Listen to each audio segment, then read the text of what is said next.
دین میں کسی کی بات حجت نہیں.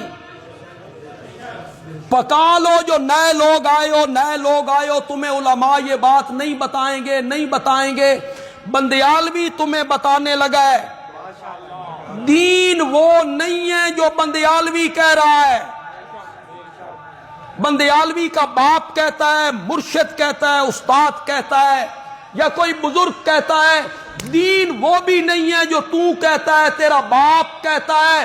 دین وہ ہے جو قرآن کہتا ہے، پھر محمد مصطفیٰ کہتا ہے. وہ دین ہے.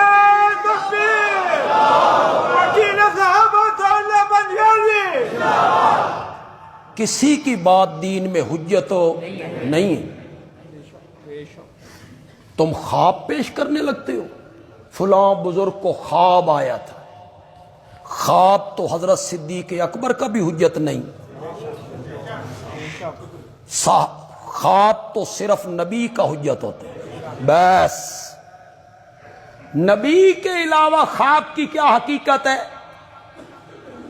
فلاں بزرگ نے خط لکھا تھا، فلاں کو خواب آیا تھا، فلاں کو کشف ہوا تھا. یہ ہے دین، یہ ہے دین کی بنیادیں. دین وہ ہے جو اللہ کا قرآن کہتا ہے،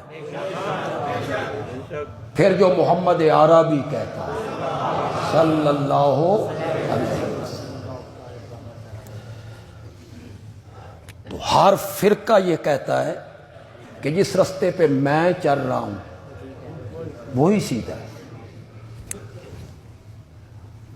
اگر ہر فرقے کا یہ خیال نہ ہو تو نماز میں کیوں پڑھے اہدنا الصراط المستقیم؟ کیوں پڑھے؟ نہیں پڑھتے آپ؟ بولو تو صحیح. سپیکر تے خراب ہے، تھوڑا سپیکر ہی خراب ہو گیا. بولو. سپیکر نہ ہو تو پھر بھی میری آواز چلی جائے گی یار.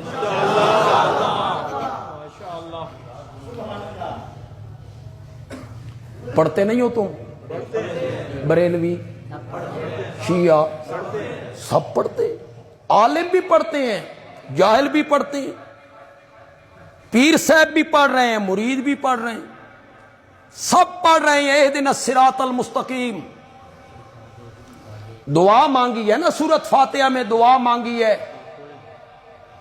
اور اسی سورۃ فاتحہ کا ایک نام ذکر کیا گیا، تعلیم المسئلہ. پکا لو. کہاں تمہیں علماء بتائیں گے ایسی باتیں؟ سورۃ فاتحہ کا ایک نام کیا ہے؟ یہ صفاتی نام ہے، صفاتی صفت ہے اس کی. تعلیم المسئلہ کا معنی ہے ایسی صورت جس صورت میں رب نے اپنے سے مانگنے کا طریقہ سکھایا ہے. تعلیم المسئلہ. کیسا رحمان ہے، دیتا بھی ہے طریقے بھی سکھاتا ہے. مالدار لوگ ہیں، دنیا دار لوگ ہیں، تاجر لوگ ہیں، کروڑوں پتی لوگ ہیں، ان سے مانگا جائے، ماتھے پہ بال گنے نہیں جاتے، پہلو بدلتا ہے.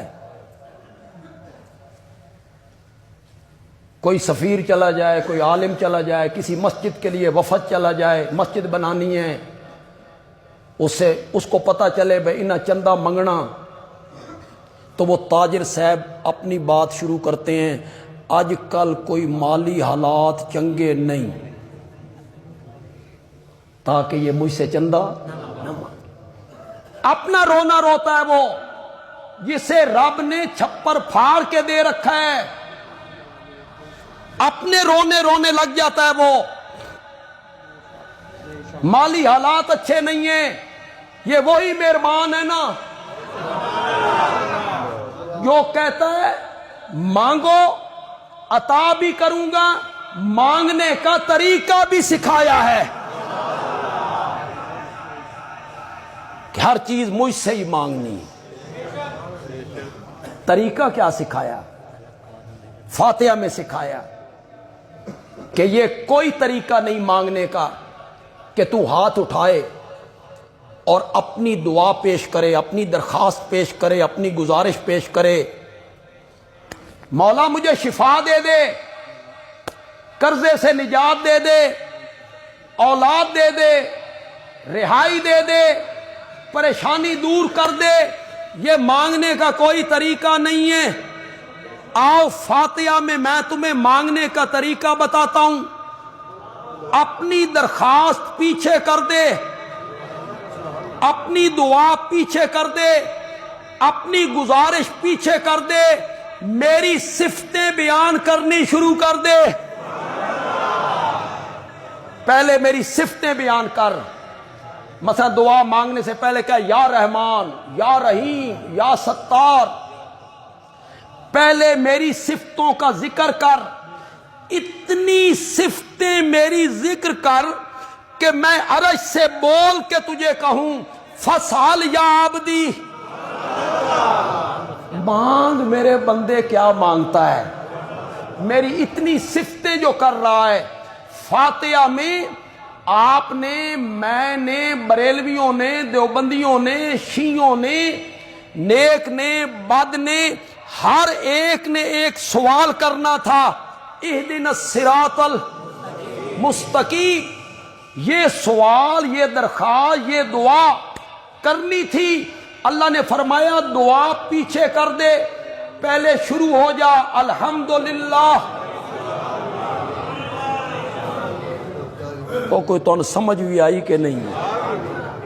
فاتحہ میں مانگنے کا طریقہ بتایا، اس کا نام کیا پڑ گیا؟ تعلیم المسئلہ۔ پہلے اللہ کی تعریفیں کر، الحمدللہ، تمام تعریفیں، تمام صفتیں للہ، کس کے لیے؟ یہ تمام معنی ہم نے کس کے، ہم جو ہے ہم، اس کا تمنا تعریف، یہ تمام معنی ہم نے کس کا کیا؟ الف لام کا۔ الف لام کا معنی کیا کیا؟ الف لام استغراقی، اس نے سب کو گھیر لیا، ساری صفتیں، ساری تعریفیں، ساری خوبیاں، سارے کمال للہ۔